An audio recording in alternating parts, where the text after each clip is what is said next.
Премиерот Заев контра председателот на Грчко-македонската експертска комисија Филипов, додека за вториот е важна одредбата од Преспанскиот договор дека ниедно име на трговска марка не може да се брендира ако за тоа нема согласност од двете страни. Првиот, премиерот, тврди дека секој имал право да си го истакне својот слоган на начин на кој смета дека треба.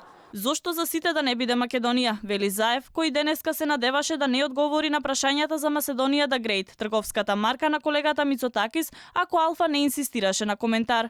Заев смета дека истакнувањето на аблемот, иако го содржи името на нашата земја, не било никаде забрането, дури ни во Преспанскиот договор.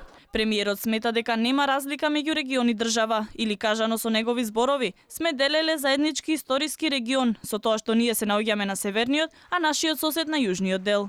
И до ден денеска кај нас е Made in Macedония или произведено во Македонија. Сите знаеме дека во духот на договорот треба да го решиме тоа. Кога некој би ме прашал на мене, има прекрасен историски регион Македонија. Зошто за сите да не биде Македонија? Јас верувам дека изнаоѓањето на трајното решение на ова прашање ќе биде уште еден мост на спојување помеѓу Република Северна Македонија и Грција во делот на градењето на пријателството. Сепак за Заев трајното решавање на трговските марки ќе го завршела Грчко-македонската комисија. Токму на тоа ја става тежината и првиот нејзин човек, за кого Преспанскиот јасно вели, нема бренд без замин од двете страни.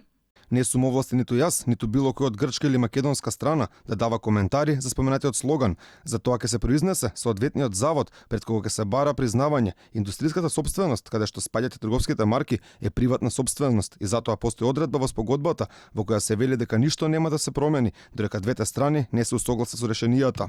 Експертите пак ваквиот потек го карактеризираа како понижувачки за нашата земја и бараат одговорност. Гестот на Грција со Macedоnia the Great е понижувачки, но поголем проблем е што нашето водство преговарачи мува не ги лази да дадат оставка или да бидат сменети. Без разлика на кршењето на Преспанскиот договор од Грција, премиерот се обидува да наметне атмосфера за зајакнување на пријателството.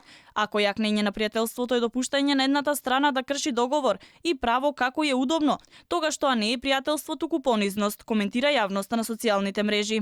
Логото Macedоnia the Great беше испрезентирано во пресред на Солунскиот самит, на кој што присуствуваше и премиерот Зоран Заев. Мицотакис на самитот изјави дека логото е практично резултат на неговите преземени обврски за справување со негативните последици од договорот од Преспа.